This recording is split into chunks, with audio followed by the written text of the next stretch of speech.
Hola a todos, bienvenidos a un nuevo Pink Talk. En esta ocasión hablamos con José María, CEO de Sin Intermediarios. Hola José, ¿cómo estás? Mucho gusto, muy bien, muchas gracias. Gracias por la invitación. Un placer tenerte acá.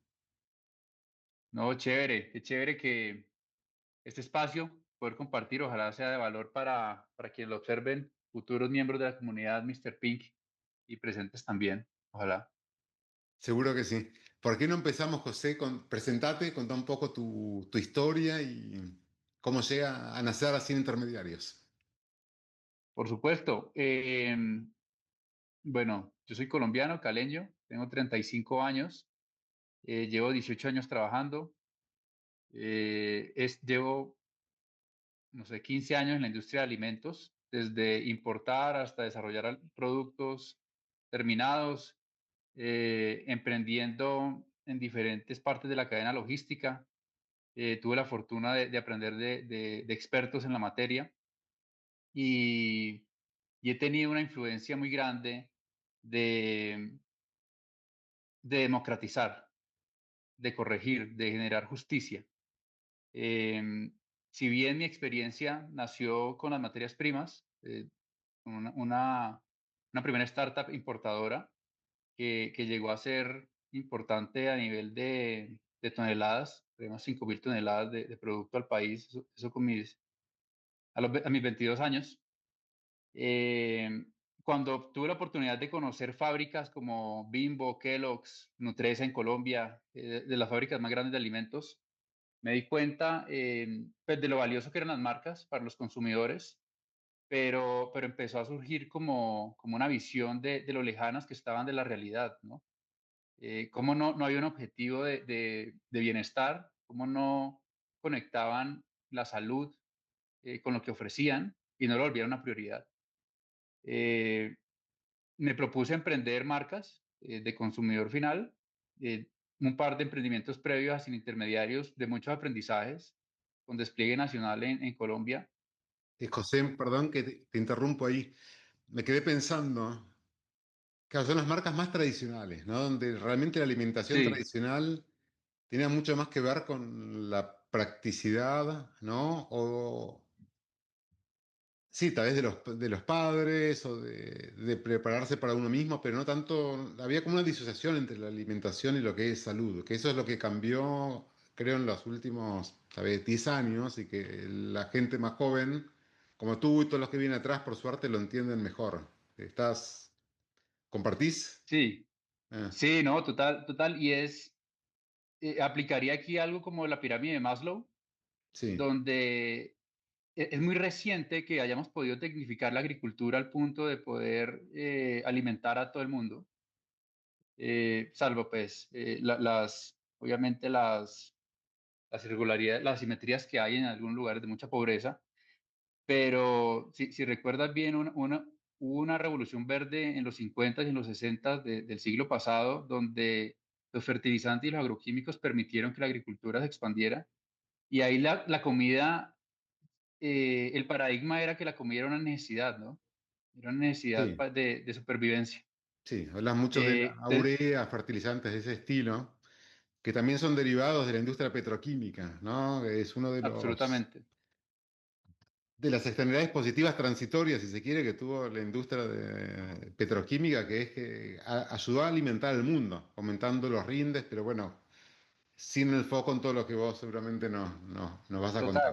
Total. Eh, Entonces creo que surgieron las industrias mucho apalancadas en estas tecnologías, pues en esta eficiencia que se generó a nivel global, y pensando en convencer a un consumidor de que aumentara su consumo porque ya lo podía pagar, pero el bienestar o la salud pues, no era algo que se observara todavía, no se estudiaba, no es tan sensible como hoy en día. Si tú vas incluso a leer, la empresa de alimentos más grande de Colombia es Nutresa y el CEO más exitoso que tuvo, Piedrahíta, que estuvo casi 20 años a cargo, él escribió un libro cuando salió de Nutresa, donde cuenta las estrategias exitosas que tuvo, que son geniales, y la palabra salud y bienestar no sale en ninguna parte del libro.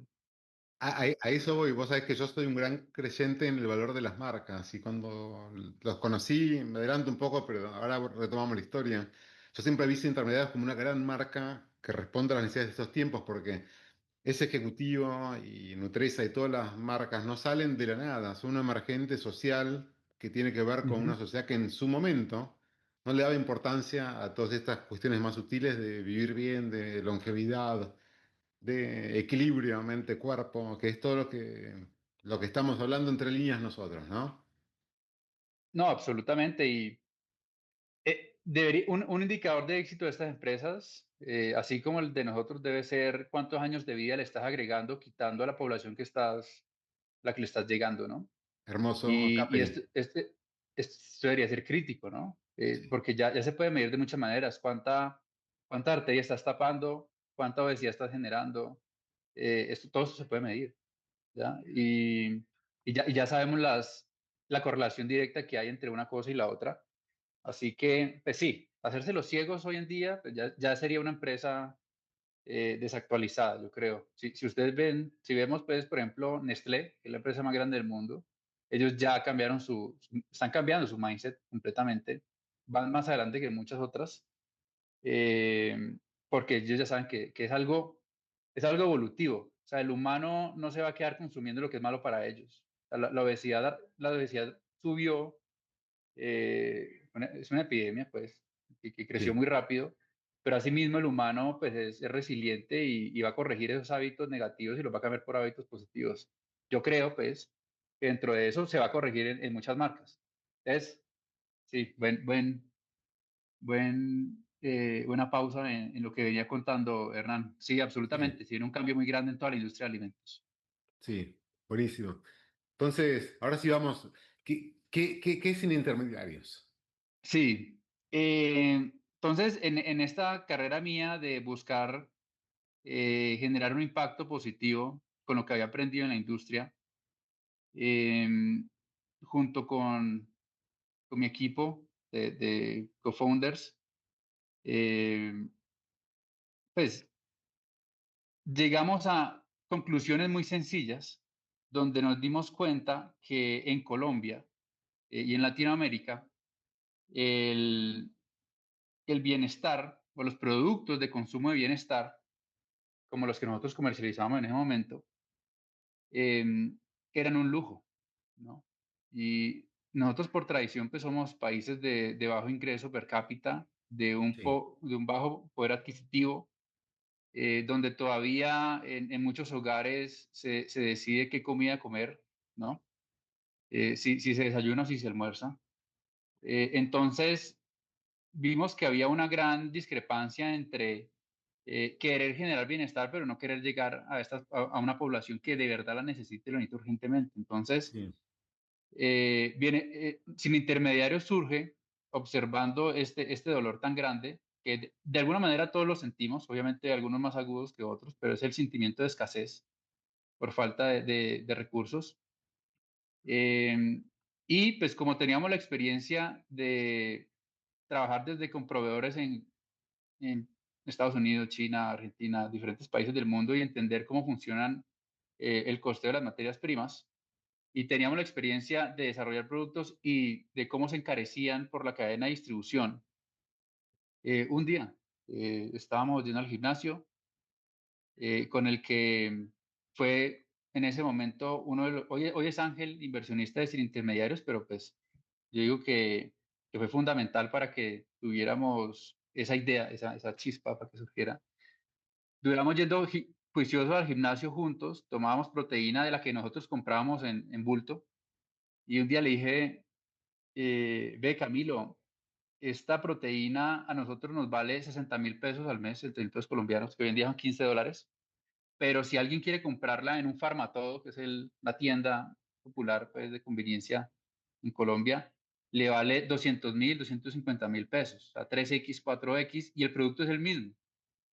Entonces, ahí se unió todo, como que el deseo de generar propósito, observando un pain tan grande y viendo dónde se encarecían las cosas sin agregarle valor, y surgió el chispazo de, bueno, probemos si se puede construir un sistema por primera vez que lleve bienestar de la fábrica al consumidor para que de verdad se democratice el acceso al bienestar, o sea, para que no sea un lujo, para que las personas no tengan que escoger si se toman una proteína o si andan en Uber, ¿no?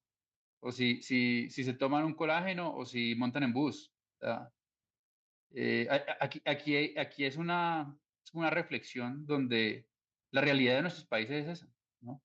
Nosotros no Sí, estamos en economías donde el consumidor, la clase media, pueda darse lujos, ¿no? Al contrario, las marcas debemos construir los sistemas y las ofertas para que las personas puedan llegar a, a lograr pues, lo que necesitan y lo que buscan de bienestar. O sea, esa es la verdadera democratización del bienestar. sí, y la alimentación es salud y tiene mucho que ver también la salud con la pobreza, ¿no? Porque la persona que está enferma no puede trabajar, el que no puede trabajar no genera ingresos.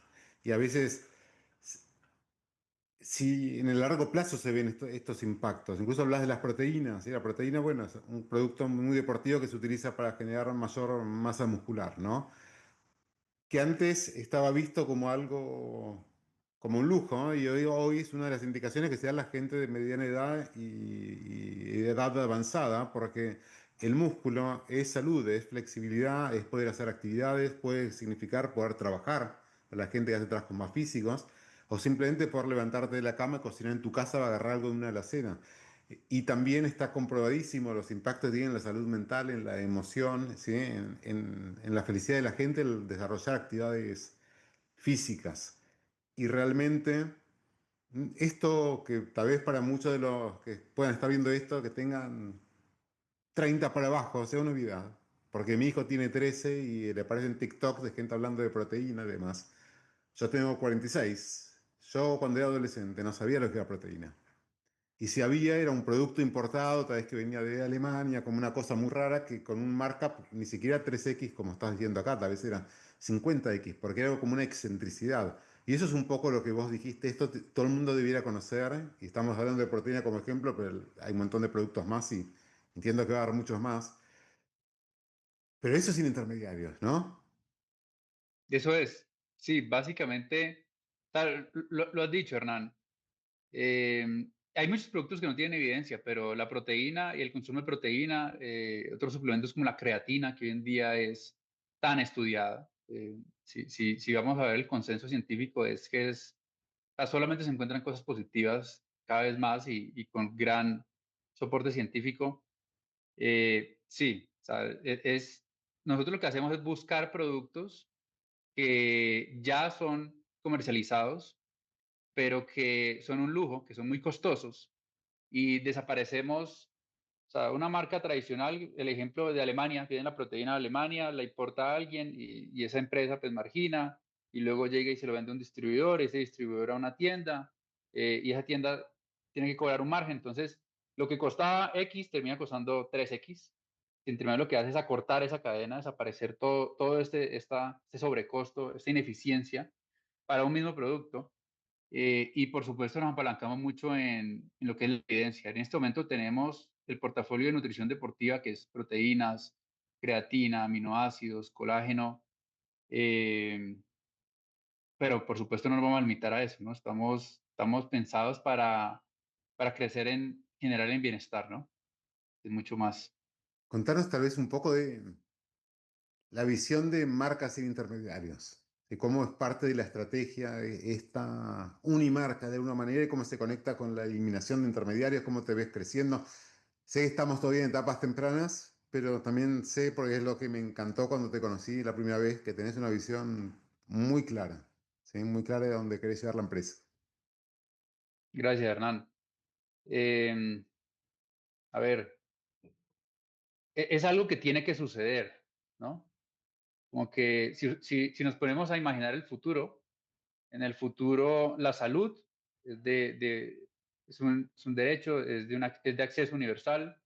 Si imaginamos el futuro, todo lo que sea relativo al bienestar y a la salud debería ser casi como los servicios públicos de la casa, que Sí, hoy en día nadie, primero nadie tiene una granja de energía, sino que todos nos conectamos y confiamos que nos están vendiendo el mejor precio posible, porque es algo que ya se volvió un derecho, básicamente. Así vemos nosotros el bienestar. Entonces, en 20 años, 30 años, 50 años, no va a haber excusa para que ningún consumidor o ninguna persona no pueda acceder al bienestar que busca. Dentro de esa oferta, dentro de ese imaginario, hay espacio para soluciones en esa econósfera, hay espacio para marcas, hay espacio para empresas, que por supuesto tenemos que construir lo que no existe, ¿no? Y nosotros lo que nos hemos propuesto a construir es la infraestructura, es la oferta, o sea, la infraestructura más eficiente para llevar del punto A al punto B el mejor producto al mejor precio posible, ¿ya? Y la oferta más grande de bienestar para que al mejor precio posible, la más alta calidad, cualquier persona en cualquier parte de Latinoamérica pueda acceder a esos productos. O sea, nosotros vemos que eso no tiene por qué ser algo que haga exclusivamente una empresa grande. Vemos que lo puede hacer una startup como sin intermediarios y ahí radica la esencia de nuestra marca, donde eh, tenemos un nombre diferente, tenemos un nombre que incluye la propuesta de valor, tenemos un nombre que promete, ¿no? que, que, que es una promesa, ¿ya? Es una promesa y es algo que debemos cuidar, que nosotros nos hemos propuesto a que con el tiempo solamente se construye una eficiencia en función de lo que esa persona está buscando. Y nos hemos inspirado en grandes marcas, ¿no? Si vamos a ver Kirkland de Costco, si no vamos a ver, por ejemplo, las marcas blancas de el Unión Supermercados de Uno en Colombia, eh, que han logrado condensar una propuesta muy simple en productos de groceries. Nosotros estamos en un espacio más de bienestar. Así nos vemos nosotros, ¿ya? Sí. Que Mencionabas el caso de la generación eléctrica y la electricidad es un commodity por excelencia porque es literalmente electrones vibrando en un campo electromagnético, esto igual, no importa quién la produzca. Estos productos, corregime vos, sabés mucho más de esto, ¿no? No es un commodity perfecto, pero realmente hay como dentro de rangos bastante aceptables, creo que se puede generar, de hecho lo hacemos porque ustedes han ganado premios ahí en Colombia, calidad igual o superior incluso de las grandes marcas. No hay una economía de escala tan fuerte en ese sentido, ¿no? Y un poco lo que está sucediendo con estos consumidores más sofisticados es que este velo ficticio de la marca, no sé, del tigre de Kellogg's, que es el único que puede hacer el ujú. buen cereal, que ni siquiera es bueno porque tiene una cantidad de azúcar brutal, se rompe y uno entiende que ciertos jugadores pequeños, cuidando los parámetros de calidad que sí son clave, pueden armar un producto de igual o superior calidad. ¿Compartís con esta visión? Sí, sí, no, absolutamente. Sentiste libre de corregir, vos que entendés mucho No, no, más no, que yo de esto. ahí hay dos puntos. Es el paradigma más grande que nosotros debemos combatir, ¿no? Y es que el precio es indicador de valor, ¿no? Entonces, lo que se asume es que si es más costoso es de mayor calidad, si es de menor precio es de menor calidad. Entonces, ese es un paradigma que hay en el consumidor, ¿ya? Hay que reeducar. En países como Colombia ya hay jugadores que lo han hecho en groceries.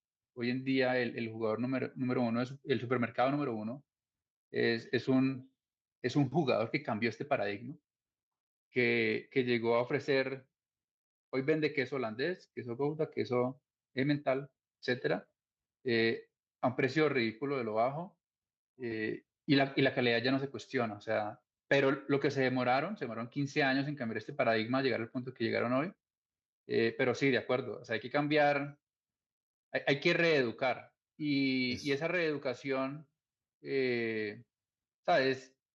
Es un fenómeno normal, porque cuando una marca lanza algo novedoso, va a educar es con algo que no existe, ¿no? El consumidor va a aprender como, wow, esto que me están vendiendo, porque es tan bueno? Él, lo afilian a la marca es un sinónimo de calidad, es una garantía de calidad, y eso está observado en la industria de alimentos durante décadas, pues cada día es más corto, pero por lo general, el primer jugador que pueda con una oferta premium diferenciada con un beneficio extra, pues tiene un diferencial en precio que puede aprovechar. Pero los productos tienden a comoditizarse por la misma competencia del mercado y ahí es donde nosotros llegamos a acelerar esa comoditización, ¿no?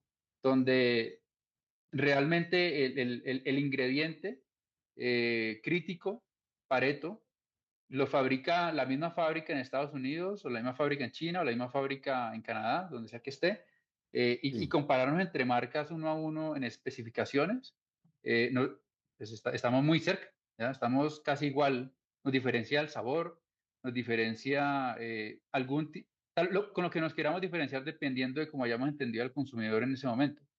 Pero hoy por hoy, las marcas que llevan la propuesta es una cosa, pero los que lo fabrican son otras, ¿ya? Y las fábricas ya están estandarizadas, hacen productos muy similares, no, de acuerdo. O sea, el trabajo está en nosotros, en cambiar ese paradigma para que el consumidor sienta confianza. total, total. Contemos un poco más de la actualidad, ¿sí? Nosotros, creo que Mr. Pink invertimos hace un año más o menos, o un poquito más. En marzo del año pasado, sí. Ahí está, bueno, un año y un par de meses. Ujú. Contanos cómo pensaste esa ronda, qué es lo que buscabas, por qué te acercaste a nosotros, ¿sí? Cómo fue un poco la experiencia. Listo. Estuvimos hablando de diciembre 15 más o menos, hasta febrero 20 y pico cerramos el deal. Nosotros no somos una startup tech tradicional, nosotros somos tech enabled y nosotros tenemos un componente en nuestro modelo de negocio que, que no es tech, ¿no? Que es el inventario. Entonces siempre tuvimos la visión de buscar, eh, o sea, buscar el crecimiento a través de inversión. O sea, si lo vemos necesario para poder crecer a la velocidad que el mercado lo está demandando. Entonces, de alguna manera buscamos, o sea, lo que queríamos era una visión de un fondo que no le tuviera miedo a lo diferente, ¿no? Que no le tuviera miedo a hacer apuestas en algo que hace mucho sentido, ¿no? Porque es obvio que el mercado lo está necesitando, pero que no necesariamente en el mundo VC sea lo más sexy, ¿no? Entonces, y en ese momento lo hablamos. Nos dijiste, Sí, ustedes van a tener el tema del inventario, yo sé que lo van a resolver, porque obviamente la plata de la inversión no es para financiar inventario. Hay que tener una estructura financiera específica para poder cumplir con lo que se necesita. Estuviste de acuerdo, el proceso fue muy fácil, recuerdo, eh, lleno de insights. A nosotros en el founding team valoramos mucho el proceso, lo que nos enseñaste. De hecho, hay varias prácticas de ahí que hoy seguimos aplicando para las contrataciones de la empresa. Eh, y, y ya post inversión, post negociación y post inversión, creo que pues para el que está viendo esto y lo está dudando, pues no sé qué tanto está, no sé qué debería dudar, Mr. Pink. Lo que parece es lo que es, ¿ya? O sea, bien, Hernán es un gran profesional, tiene una gran capacidad analítica. A nosotros personalmente nos ha entregado mucho conocimiento y herramientas para poder entender nuestro negocio incluso mejor, para poder ver la realidad desde perspectivas con más experiencia.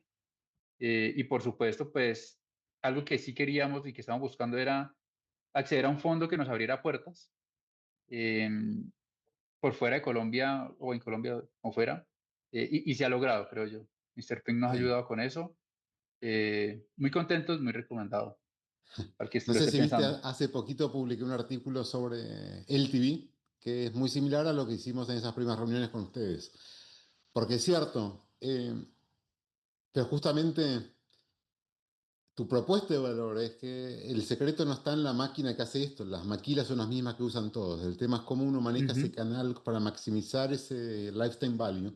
Y ahí viene la parte tech enable, como dices tú, de realmente entender muy bien los canales de adquisición, el traqueo de los usuarios, cómo generar esta, este stickiness, ¿no? De que no se vayan, de retenerlos y poder extraer mayor valor a lo largo de vida de cada uno de esos nuevos usuarios que se conecten a los intermediarios y crear la marca. Y eso es lo que a mí me fascinó de ustedes, esta visión Contá un poco, para mí me parece, me costó un poco al principio porque es bastante polémico, si se quiere, o contracultura, el rediseño de marca que hicieron, que fue justo Ah, después de sí. la inversión nuestra. Mr. Pink también es una marca polémica que a muchos no le hace sentido y que a mí me encanta. Sin intermediarios, están al mismo nivel o más arriba en originalidad o o Hombre. rompimiento de patrones, ¿no? A ver, el rediseño de la marca fue pensado en el futuro de sin intermediarios, donde hay un acceso ilimitado a las posibilidades de bienestar, ¿no? Y qué más universal que el universo, Pero, que la describinos la redundancia. marca porque hay gente que no conoce. ¿Cómo es Sí, ese logo? les voy a mostrar aquí el loguito actualizado. El logo es un ovni como una nave espacial, pues. En ese momento está manejando colores algo eléctricos, muy en tendencia. No nos casamos con un solo color, o sea, lo usamos dependiendo de la categoría. Hoy en día se ve así. Este es el logo. Em, y como está pensado, es que el OVNI es una navecita que va viajando por diferentes galaxias, desintermediando, ¿no? Y la historia es que cada que llega a una galaxia, imagínense, a los que les gusta Star Wars, Tatooine, Tatooine que está dominado por los mercaderes de esclavos o sea, por una visión que no es necesariamente la que genera más bienestar, y llega sin intermediarios con su navecita a liberar de las cadenas de los intermediarios a los habitantes de esa galaxia. Entonces, en la primera galaxia en la que hemos explorado y que nos ha ido bien en nutrición deportiva, ahí estamos rompiendo ese paradigma. Comunicar toda esta historia pues a un público que va al gimnasio, que hace pesas, que hace CrossFit, que corre, pues no es lo más fácil, ¿no? Obviamente, pero pues A es mí nuestra me, visión a largo plazo, es nuestra Eso es visión a lo que largo me plazo. enamoró del proyecto. Realmente, la narrativa, que es una característica tan fundamental de un CEO, de un líder, ¿no? Porque la narrativa que usás para eventualmente llevar ese ovni, ¿no? A mercado, a los consumidores, para la gente que trabaja con ustedes, que todos los que he conocido del equipo de intermediarios son excelentes profesionales, pero aparte muy comprometidos con la visión, ¿no? Y para conseguir capital también. Esa historia, ¿no? El storytelling, como dicen los gringos, es muy potente. Y yo creo que el timing de llevar esto a mercado con los cambios generacionales y la tecnología que permite generar esta relación uno a uno con los... Por eso es un modelo directo al consumidor, ¿no? En gran parte. Eh, hace mucho sentido. Es cierto, no es una startup tech de las tradicionales y muchos tal vez se la pierden, pero yo tengo mucha confianza en ustedes. Tal vez, como para ir redondeando, me encantaría que hagas el ejercicio teórico, tal vez tomate el ovni, anda al pasado y dale consejos a José María de hace 5 años o 10 años. Un José que todavía no sabe todo lo que sabes hoy. Sí, no, o sea, sí, sea una buena pregunta constantemente. ¿Qué voy a saber en 5 años que puedo traer al presente? Ojalá. Pero si pudiera hablarle a ese José María hace 5 años o un poquito más, sin duda lo convencería más del valor de construir un equipo, ¿no? Yo me demoré mucho en entender qué era construir equipo, cuáles eran las implicaciones. Fue un día en un chispazo cuando vi que mi padre, que es un empresario que yo admiro, que respeto mucho, y que se parece tanto a mí que yo le pido muchos consejos, y literal me di cuenta que él siempre tuvo equipo, ¿ya? En momentos muy claves, tenía personas muy claves con las cuales contaba. Entonces, esa es la primera, como que emprender es muy duro, emprender solo es durísimo. Sí, Emprender solo y sin plata es casi imposible. Estás poniendo todo en contra tuya. correcto. Hay que elegir las Entonces, batallas que uno tiene más chances de ganar, ¿no? Y con el consejo, con lo que comentabas de tu padre, también hay que tener cuidado de no pedirle consejos solo a la gente que es muy parecida a uno, ¿no? Porque si no es como no, una cámara de resonancia donde escuchamos siempre más o menos las Pues mismas ideas. tiene que ser con pinzas, ¿no? Sí, Pero la ventaja de una persona como mi papá, que tiene 45 años más que yo, es que ha vivido experiencias que yo voy a vivir. Y sí. cuando yo le narro mis circunstancias, él puede transportarse y decirme, yo hice esto, Mm, ¿ya? Esto me claro. pasó. Entonces, a mí me ha servido esa práctica un montón. No, no, seguro, seguro. Porque no somos tan únicos ni tan especiales, ¿no? Hay que tener como... El Ah, problema que no, te pasa a un total. socio ahora no es muy distinto a lo que le pasó a alguien en una fábrica de bicicletas en Noruega en la década del 50. Los problemas humanos muchas veces son los mismos y los desafíos de ir construyendo, cambian las tecnologías, cambia por supuesto un montón de cosas, pero otras son naturales humanos. Sí. Si tuviera otro punto para decirme en ese momento, eh, tal vez construir una oferta a ver, la mejor manera de emprender probablemente hay que buscar el camino más fácil, ¿ya? Por así Sí. decirlo. Por qué hacerlo cada vez más difícil? Es más fácil construir un negocio, o sea, suena redundante, pero es más fácil construir un negocio fácil que construir un negocio difícil. Y un negocio fácil es el que la gente quiere comprar más de lo que uno quiere vender, ¿no? Muchas veces lo que hacemos los emprendedores es nos obsesionamos con ideas, con insights que uno ve o con algo que uno cree que debería pasar, pero el consumidor está muy lejos de eso, ¿no? Y puede que pase una década en poder adoptar esa idea, no hay distribución o no hay adopción de cierto hábito, o sea, hay muchas cosas. En Sin Intermediario hemos hecho todo lo contrario desde el primer día y es todo lo que nos diga el consumidor potencial, nosotros lo hacemos. ¿Ya? Nosotros hoy tenemos más de 4.000 personas, miembros activos de Sin Intermediarios, y la práctica es la misma que desde un principio. Todo el tiempo estamos preguntándoles qué quieren, cómo lo ven las cosas.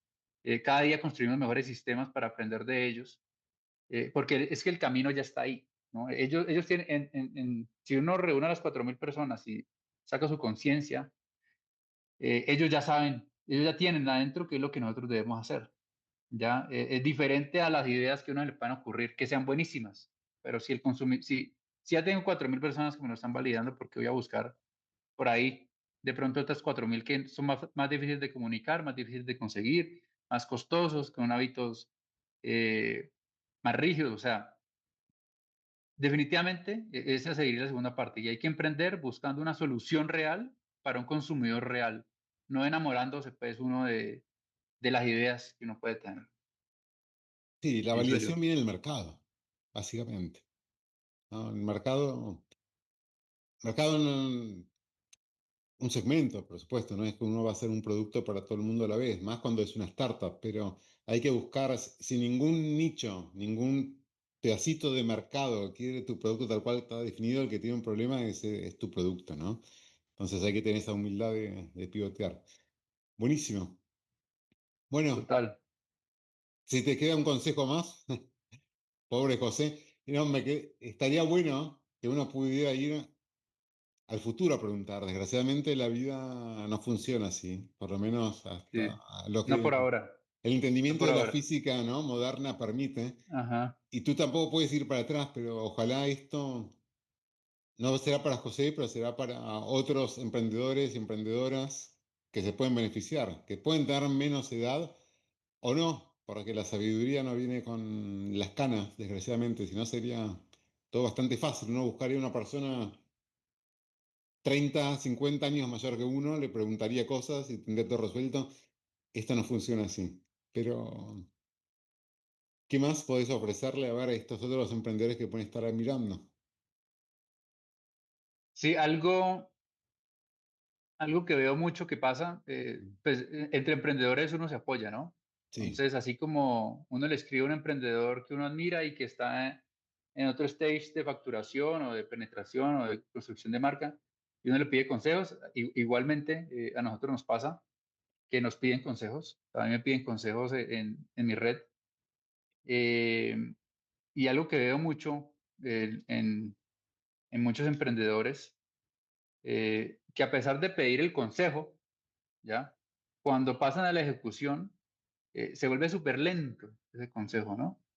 Es como lo pensás un año, o lo pensás 6 meses, o ya para qué, ¿ya? Es algo que eh, si la persona lo está viendo hoy, o sea, si yo estoy viendo que hoy estás cometiendo este error, o sea, me crees o no me crees? Pero tenés que solucionar ese problema, o sea, claramente tenés un pain, ¿no? Sí, Y me pasa con algo que veo muy común es, para darte un ejemplo, el cap table, ¿no? Muchas startups arrancan con un cap table que es lesivo, ¿ya? Que no alinea los incentivos para el futuro, que desincentiva a futuros empleados, a futuros co-founders, a futuros inversionistas, al mismo emprendedor.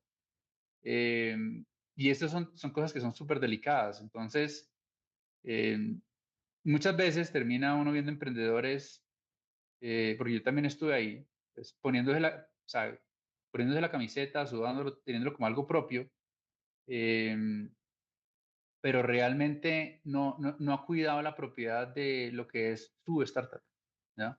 Ese es algo que una y otra vez, eh, pues hay que estar recordando, como que dónde están tus, o sea, son conversaciones difíciles y uno tiende a procrastinar, ¿sí? Pero cuando alguien de afuera lo ve bien claro, dice, pero tienes que ir y arreglar porque tal empleado clave tendría que estar incentivado con equity o este inversor no tiene sentido que tenga tanto porque va a ser difícil después levantar rondas posteriores.